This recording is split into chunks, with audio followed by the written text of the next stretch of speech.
Meera road और भाईंदर काफ़ी पुरानी बस्ती है जहां बिल्डिंगें 25 से 30 साल से भी ज़्यादा पुरानी है। कभी भी हाथात हो सकता है। भाईंदर में तो कई बिल्डिंगें गिर भी चुकी हैं, उसके बावजूद मीरा भाईंदर में रीडेवलपमेंट क्यों नहीं हो रहा है, हम तो पूछेंगे। नमस्कार, मैं दीपाली मिश्रा, आप देख रहे हैं हम तो पूछेंगे।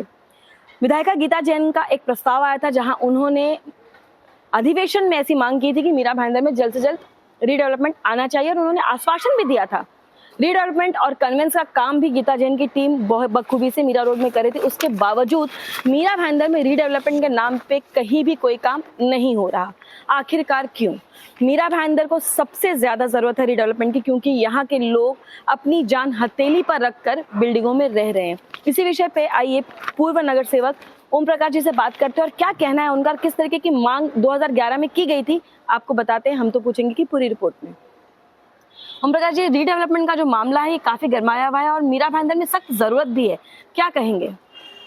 देखिए, जो मैं अभी आपको बताता हूँ, जो महापालिका का डीपी प्लान आया 1997 और 2000 में इम्प्लीमेंट हुआ, उसमें एक ऐसा कलम है 1966 37(1).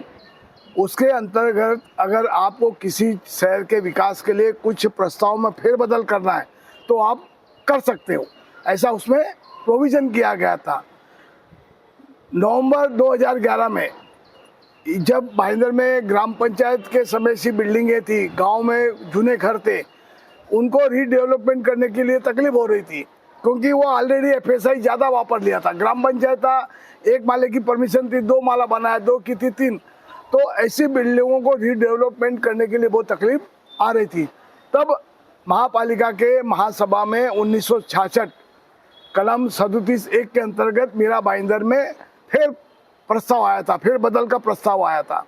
वो प्रस्ताव में जो 1985 के पहले बिल्डिंगें बनी है इस मीरा भाईंदर शहर में, उनको +1, +½ +2.5 ऐसी एफएसआई देने का और उनको रीडेवलपमेंट देने का प्रस्ताव महापालिका में ये पास हुआ। उस समय मेरे पास है वो प्रस्ताव, पास होकर के आज बरोबर 10 साल हो गए। उस प्रस्ताव के बारे में अगर कुछ प्रगति भी है तो आज तक जनता को मालूम नहीं है कि हमारी जूनी बिल्डिंग के हम कितने ज़्यादा बांधकाम कर सकते हैं, क्या हकदार है। इसमें भी राजनीतिक शहर में हो रही है। कल हमारे मुख्यमंत्री आए, उन्होंने क्लस्टर जोन की घोषणा की, ज़्यादा एफएसआई की घोषणा की। 2011 से 2022 चल रहा है, ऐसे 3 प्रस्ताव गए हैं, एक नहीं।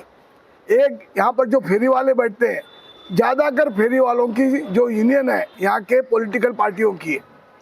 2010 या 11 में टोटल 9 आरक्षण जो मार्केट के नहीं थे, गार्डन के थे या स्कूल के थे या और अन्य काम, उनके नामों में वापरने का नाम बदल करके मार्केट आरक्षण करने का, CRZ 1 में थे, CRZ, ऐसे आरक्षणों की यादी 2010 में महापालिका ने महाराष्ट्र शासन को भेजी कि यहाँ के फेरी वालों को न्याय मिले, यहाँ पर सुंदर मार्केट बने।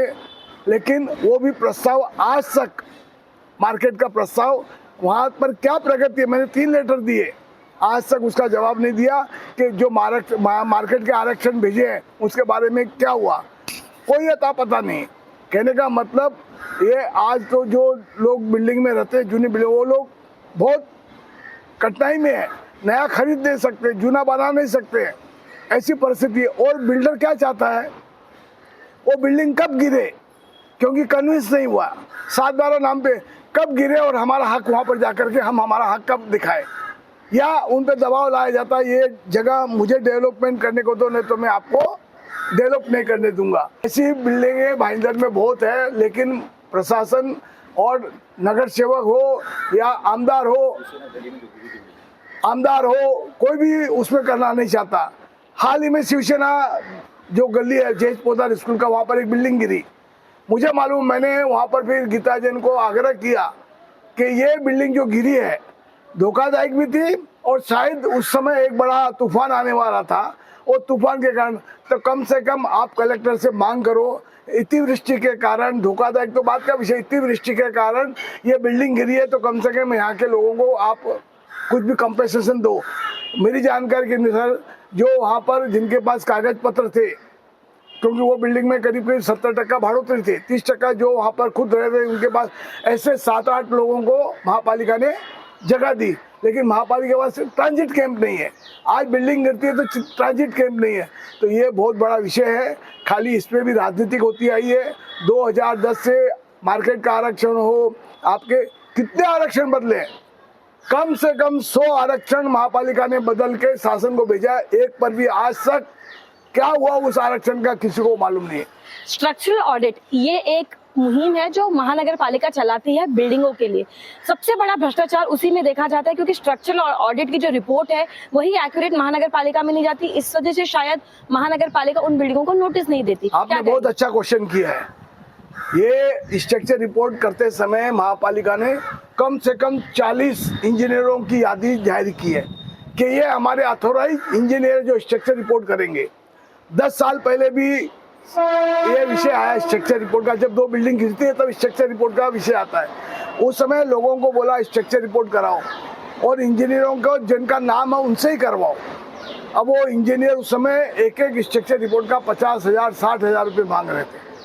जब इस शहर में हो हल्ला हुआ तब जाकर के पहले 40 हुआ, फिर 30 हुआ, फिर 10 हुआ। आज भी महापालिका खुद का बिल्डिंग का स्ट्रक्चर रिपोर्ट नहीं करा रही है। खुद की बिल्डिंग है धोखेदायक है, स्कूल धोखेदायक। मैं आपको भाईंदर वेस्ट में जो हिंदी विद्यालय आप जाके देखिए, वो पूरी धोखादायक है। खुद का स्ट्रक्चर का ठिकाना नहीं है और खाली इंजीनियरों को पैसा कमाए, उनके माध्यम से हमको कमीशन मिले, ये एक धंधा चला है। बोलते हैं ना, दिए चले अंधेरा।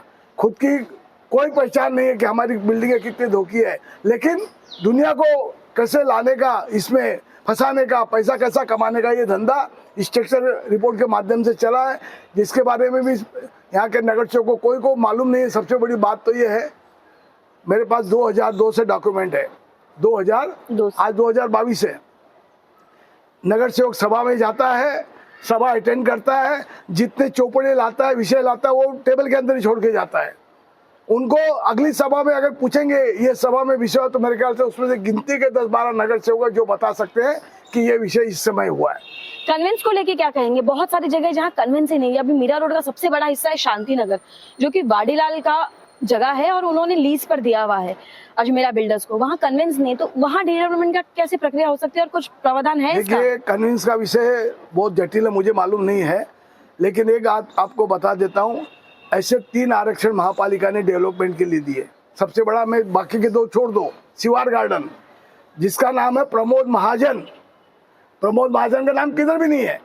टाउन पार्क है या तो शिवार गार्डन है। वो 2016 में दिया, 2010 में दिया था। 2016 में उसकी मुद्दत खत्म हो गई। 2016 के बाद में उसने अंदर इतने अतिक्रमण किए, होटल बना लिया, झोपड़े बना लिए, घर बना लिए, महापालिका ने उसको सब करने दिया। अब जब आज गले में घंटी आई है तब उसको नोटिस निकाल रही और वो कोर्ट में गया। 2016 से 2022 उसका जो भाड़े का पैसा है वो महापालिका में बकाया है। तो कन्विंस एक विषय है जिसमें वो बोलते हैं ना, ब्रिटिश काल से जो पैसा देना पड़ता है, जो ईस्ट इंडिया इन्वेस्टमेंट कंपनी का है, वो सब चीज़ें हैं।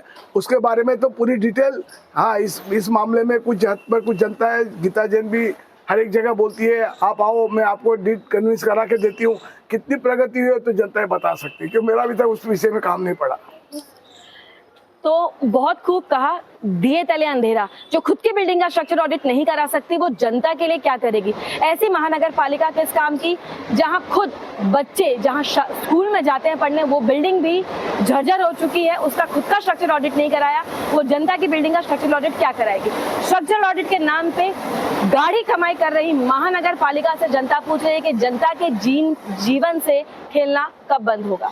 तब तक के लिए जनता के साथ हम तो पूछेंगे। मैं दीपाली मिश्रा, कैमरा पर्सन प्रसाद और अविराज नायर के साथ।